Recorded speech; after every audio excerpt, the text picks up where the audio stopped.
Vamos embora. Tivemos algumas notícias ao longo do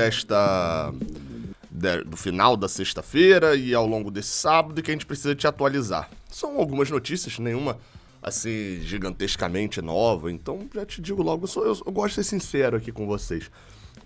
Se você tá assistindo esse vídeo aqui, porque você é secão de Fluminense, tá? Parabéns, bem-vindo ao mundo do maluco pelo Fluminense, não no sentido de maluco pelo Fluminense, mas maluco de saber das notícias do Fluminense. Porque não tem notícia, oh meu Deus, mudou o rumo do Fluminense. Você pode estar pensando, Gabriel, Luca, né? Luca tá fora do Fluminense de vez, publicada, rescisão, no bid. Mas a gente meio que já sabia, né?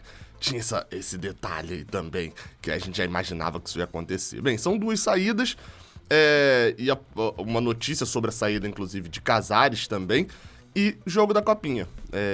Tá falado aí sobre o jogo da Copinha e uma impressão que eu tenho tido também. Por isso que eu não coloquei tantas coisas aí na thumb, né? No título e na thumb. Beleza? Vamos embora.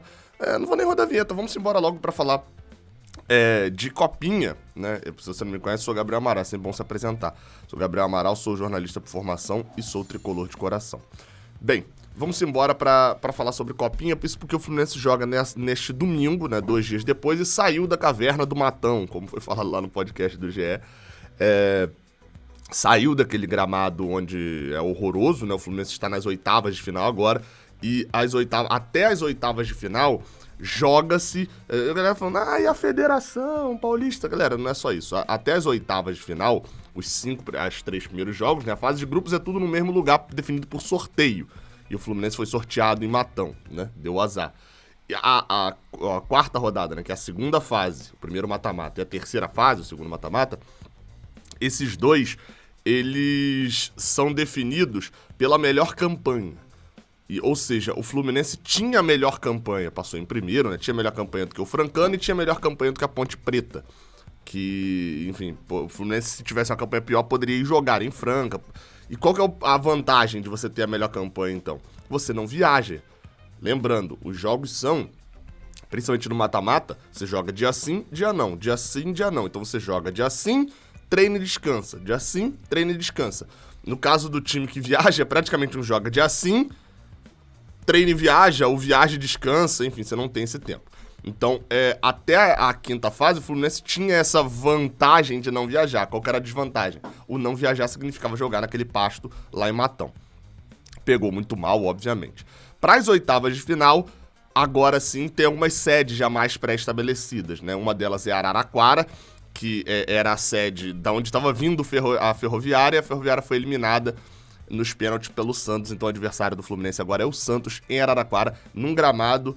Eu vi alguém escrevendo isso e falei, meu amigo, o Fluminense saiu do pasto pra mesa de sinuca. O gramado de Araraquara, a Ferroviária tem uma administração muito boa até pro seu estádio, perfeitinho, vai jogar contra o Santos lá. Outra mudança, um ajuste na grade do Sport TV. Fluminense era o jogo da tarde no Sport TV, era o jogo de 3 horas da tarde.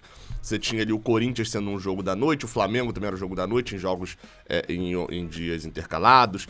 Alguns times jogavam mais à noite, Palmeiras também, aí o Botafogo também jogava mais à tarde, o Santos também, enfim. Foi feito um ajuste na grade, até porque o Corinthians foi eliminado, e o Fluminense passa a ser um dos jogos da noite. Como é Fluminense e Santos, jogar esse jogo, então o Fluminense não joga mais às 3 da tarde. Fala, Gabriel, mudaram, né, por causa do Santos. Não. Porque o Corinthians foi eliminado. O Sport TV precisa botar alguma coisa na tela aqui pra passar à noite que dê audiência. E aí, obviamente, depois do Corinthians, né, pensando no mercado de São Paulo, eles foram focar também no Santos e, obviamente, no Fluminense. Esse que é o grande jogo dessas oitavas de final, sem dúvida, não tá definido todos os confrontos ainda, mas Fluminense e Santos se não são as melhores, né, bases do Brasil, porque isso é algo relativo, né, você falar que a do Santos e etc., mas, sem dúvida, são 2 das 3 bases mais fortes do Brasil no sentido de nome, né? O Santos não tem tantos títulos nem nada disso, mas revela muito, assim como o Xerém também. Então, são informações da Copinha. O Fluminense joga neste domingo às 7h30 da noite contra o Santos pelas oitavas de final da Copinha. Como eu falei da rescisão de Luca, né? E você provavelmente tá falando assim, Gabriel, rescisão de Luca e tal, não sei o quê, papá. Foi publicada no BID, tá aí na tela. Luca Borges de Brito, por sinal, tinha 2 Britos no Fluminense, né? O Luca e Samuel Xavier. Bem, a rescisão de Luca foi publicada na sexta-feira, no finalzinho do dia, né? Às 14. às 17 horas. E ele agora está livre para jogar na Ponte Preta. Sinal, vai para o adversário que a gente ganhou na última sexta-feira. Essa rescisão demorou um pouquinho para acontecer, por mais que já tivesse tudo acordado entre Fluminense e Luca. Quer dizer, tudo acordado entre Luca e Ponte Preta e entre Fluminense e Ponte Preta de que, eu vou rescindir com o jogador mesmo, pode pegar ele de graça e tal. Porque qual que é a questão? Pro jogador sair de graça, é sempre isso que eu gosto de destacar. Eu falei um pouco disso no podcast do GE. Ouça o podcast do GE, por sinal. E se ouvir, me marca lá no Twitter que tava ouvindo, bota print no Instagram e tal. No Twitter é mais fácil de responder. Qual que é a questão? O Fluminense, quando um jogador... O controle tá muito na mão do jogador. Se o Fluminense quiser mandar embora hoje, vou pegar 2 cenários, tá? Luca e Danilo Barcelos.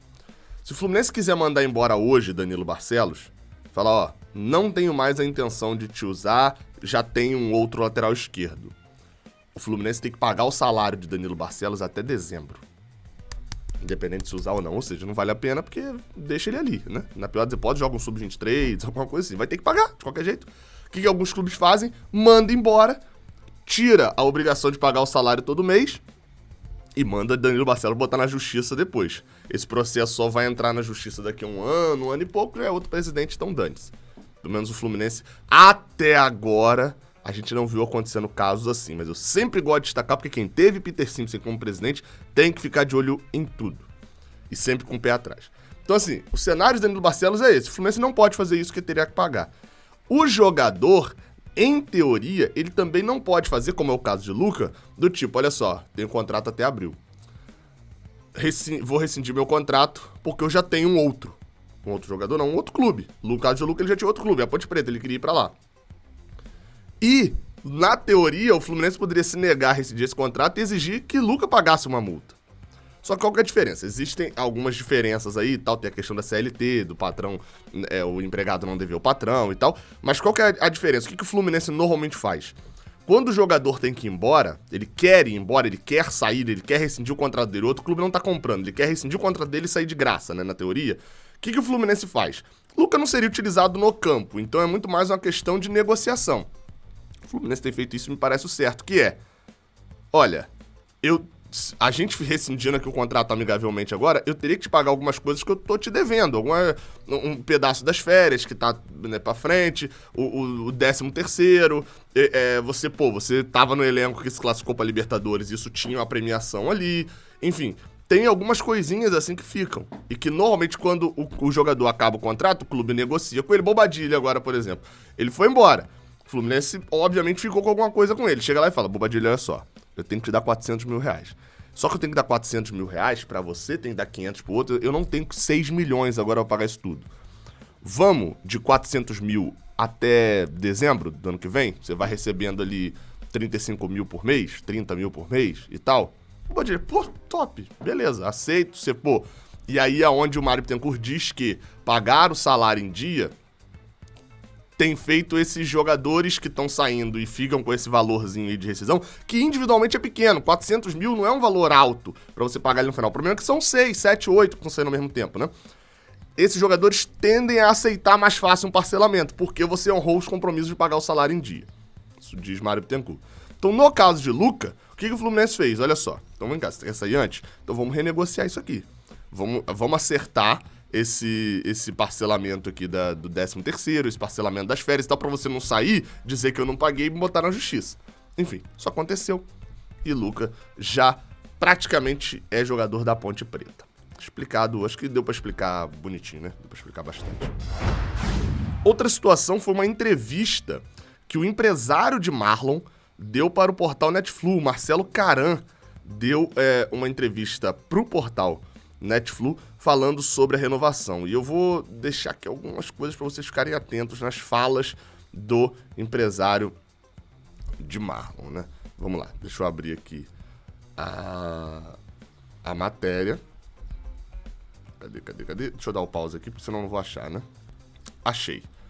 Olha só, ele falou o seguinte, o Netflu perguntou, né? Sobre um clube que estaria disposto a investir e tal, e ele perguntou se teve algum contato, ele falou, a gente recebe muitos contatos de clube de fora, mas não aconteceu nada, nenhum avanço de proposta ou contraproposta, ou seja, sondagem, mas não chegou proposta por Marlon. A proposta que era aguardada pelo empresário e pelo Fluminense não chegou. Isso acontece diversas vezes, né? O Fluminense... Aí o Netflix perguntou se o Fluminense já entrou em contato para renovar esse contrato de Marlon. Preste atenção na resposta. Ele está disposto, ele está à disposição do técnico Abel Braga. Ou seja, perguntou se já teve contato para renovar o contrato, ele fala, olha só, ele tá jogando, tá fazendo a pré-temporada.